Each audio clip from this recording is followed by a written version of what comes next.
Yo voy a hacer primero una breve reseña histórica del origen de este acceso. Estaba en la preocupación de Claudio siempre las comunicaciones, las conexiones de la ciudad con todo el territorio. Y cuando en el año 1957 se produce la riada, el único acceso que había al puerto de Valencia era la antigua Nacional 340. Vamos a ver. La Nacional 340 es la que iba por todos los pueblos del Hortanot, cruzando, al llegar a Valencia cogía el camino de tránsitos y de ahí pasaba a la avenida del puerto para llegar a su destino. A continuación, cuando se hace todo el Plan Sur, Claudio lo que proyecta entonces es un nuevo acceso desde el norte al puerto, que es lo que hoy conocemos con la V21. Como ya se ha dicho antes, se utilizaba la explanación de la antigua vía pedrera que traía la cimentación de los muelles del puerto a Valencia, y que al llegar a la ciudad también volvía otra vez a coger el camino de tránsitos, y a través de la avenida del puerto era la única forma de llegar al puerto desde el norte. A continuación, cuando se hace tanto la red arterial como el plan general del 66, lo que se proyecta es una vía marítima por la costa, cruzando además la dársena del puerto. Antes hemos visto una imagen de una maqueta que había al respecto, pero esto nunca se llegó a construir por dificultades tanto paisajísticas como sociales. En cambio, con el tiempo, lo que se llegó a hacer para acceder al puerto desde el norte, evitando el cruce de la ciudad, es lo que hoy está funcionando, que es a través del bypass y luego coger una de las marginales del nuevo cauce del río. Esto se prolonga en más de 20 kilómetros el recorrido de todas las mercancías que van o salen del puerto en dirección norte. Entonces, la idea de solucionar esto pues surgió en una de las reuniones que teníamos los profesionales, que se han citado antes, que se le planteó a Gómez Perreta si sobre un plano del Golfo de Valencia, trazado una línea recta en prolongación del acceso norte a la altura del enlace de Massalfassar, que se encontraba con el propio puerto. A partir de ahí se empezó a estudiar esta solución, porque había una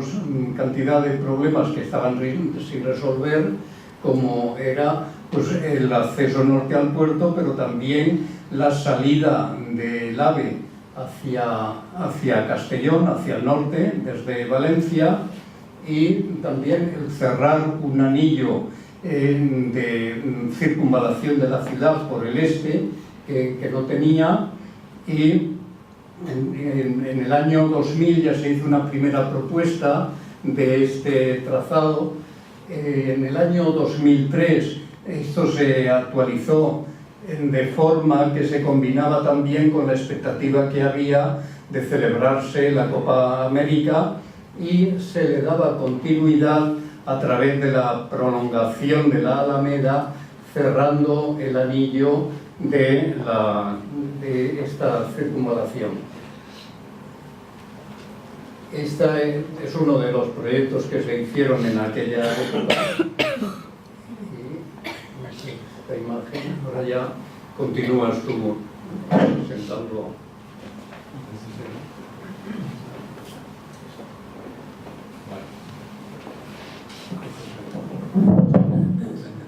Sí, no,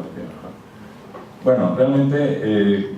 es un proyecto que inicialmente pues parece muy visionario, pero si empiezas a entender los proyectos que en este momento están en marcha para solucionar el acceso norte a Valencia, como puede ser, ahí lo veis dibujado, el acceso que está en este momento proyectado y aprobado, que son 600 millones de euros desde Porsaplaya hasta el puerto para acceder con camiones, pues le sumamos ese trorrabito que tiene el ayuntamiento, que lo tiene presupuestado para acceder desde ese punto de la Malvarrosa hasta la Alameda. Tenemos el túnel pasante de la Gran Vía, que es un grave problema, en este momento ya se están levantando algunas voces, y que en todo caso supone 900 millones de euros, y la posibilidad, digamos, complicada de que las mercancías ferroviarias peligrosas pudieran pasar por debajo de la Gran Vía. Luego tenemos el acondicionamiento del tramo del AVE que pasaría por la Huerta Norte, que estamos en 100 millones de euros, y finalmente la CV21, que yo creo que cada vez más la sociedad valenciana pues va a querer recuperar esa playa norte que hay desde Porsaplaya hasta el polígono mediterráneo, ¿no? Y que no hay alternativa para sacarle de allí, ¿no? Entonces estamos hablando de unos 1.950 millones de euros. Entonces, estos son los proyectos aprobados, realmente todos muy complejos y de realizar, y con túneles que precisan tuneladora y por el centro de la ciudad. Y la solución propuesta por mi padre inicia en el polígono mediterráneo. Tiene una pequeña parte que veis ahí arriba, que luego veremos más grande, que es una parte en la que todas las infraestructuras se convierten en submarinas, y que tiene la ventaja además de que puede proteger del viento y del oleaje de levante a esa nueva playa que se ve ahí dibujada, que es toda la nueva playa que podría regenerarse ya sin las infraestructuras, ¿no? Entonces eliminaríamos el túnel de acceso al puerto, eliminaríamos el túnel desde el puerto hasta la Alameda, eliminaríamos el túnel pasante por la Gran Vía, eliminaríamos la CV21 con todo lo que supone la autopista pegada al mar, que podría permitir una nueva regeneración de la playa y crear la creación de un enorme paseo marítimo desde la Malvarrosa hasta prácticamente pasado el polígono del Mediterráneo. En definitiva, aquí vemos a la izquierda cómo esa solución pasaría por debajo del puerto. Tiene un primer ramal que decíamos antes, justo arriba está el polígono del Mediterráneo, donde, digamos, saldría la solución con una primera parte en superficie que luego se iría haciendo submarina o subterránea, creando esa especie de pequeña bahía que se ve en el plano de la derecha con el recuadro. Ese sería el punto actual, el punto de la conexión con la actual V21. Ahí es donde tendríamos esa pequeña península que abajo, no sé si lo veréis, hay una sección de cómo podría quedar con un paseo marítimo y las infraestructuras que llevan a la derecha los camiones para el puerto, en el centro el ferrocarril y a la izquierda los vehículos ligeros. Y ahora explicaremos por qué ese orden de situación. Esas infraestructuras durante esa pequeña península se irían haciendo, como comento, submarinas, y nos quedaría pues, lo que es la playa de Pollos, toda esa zona liberada de infraestructuras. En la parte central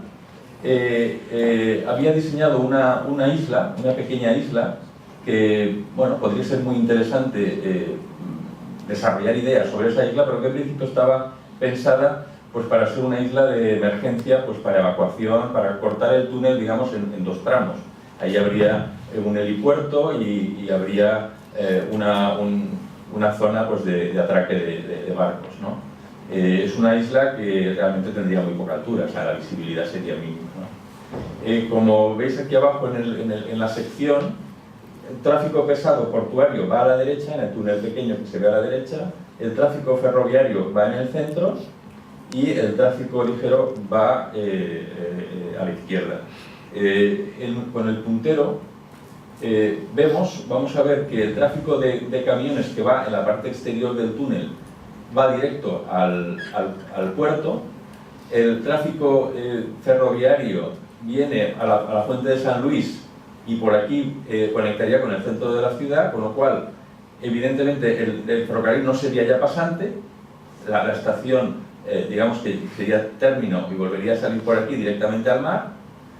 y luego tendríamos el ferrocarril, el tráfico ligero, que entraría a la ciudad conectándose por un lado con la Alameda y con el centro de la ciudad, y por otra parte hacia el sur, hacia la V30 y hacia la salida del sur por Alicante, la pista de Silla, ¿no? Es importante reflejar aquí una cosa, y es que el Plan Sur, curiosamente, yo no sé si tenía razón o no, pero es un tema polémico que se podría hablar. El Plan Sur, la estación la llevaba a las cercanías de la Ciudad de las Ciencias, es decir, la estación sí que contemplaba algo que ahora sería muy coherente, que es llegar hasta aquí y desde aquí directamente pasar al túnel submarino, sin necesidad de llegar hasta aquí, entrar al centro de la ciudad, atravesar toda la Gran Vía y la Avenida de Aragón, ¿no? En fin, es una idea que realmente ya reflejaba el Plan Sur. Bueno, y aquí tenemos la conexión del túnel cuando llegamos a la ciudad. Aquí vemos cómo el ramal externo del túnel va directo al puerto, cómo la línea de ferrocarril viene por aquí hasta la Fuente de San Luis, de la Fuente de San Luis entraría a la estación actual, y también este ramal, que es el ramal que al puerto le interesa mucho, que es el ramal de mercancías, que utilizando el ferrocarril que en este momento ya existe, vendría también a conectarse con el enlace de camiones al puerto. Y luego el tráfico ligero tendría una salida, que esto sí está contemplado, pero por aquí arriba, como hemos visto antes, por el ayuntamiento, tendría una salida a la Alameda y otra salida que conectaría hacia abajo, como hemos dicho, con la autopista del Saler, la V30 y la pista de Silla, ¿no? Bueno, yo creo que eso sería la entrada bueno, son los distintos puntos de conexión que estábamos viendo antes. Y nada más, yo creo que ese es el esquema del proyecto que en su momento, ya a finales del siglo pasado, a través del grupo que comentaba García Heredia, se planteó. El estudio que ya se hizo entonces colaboró, pues, entre otros, el ingeniero que es ahora director de la Escuela de Caminos, Vicente Esteban, y, en fin, se hicieron estudios económicos y realmente, bueno, ahí está. A mí me parece que es una solución interesante y que por lo menos nuestros políticos pues deberían de conocer y evaluar. Y eso es todo. Muchas gracias.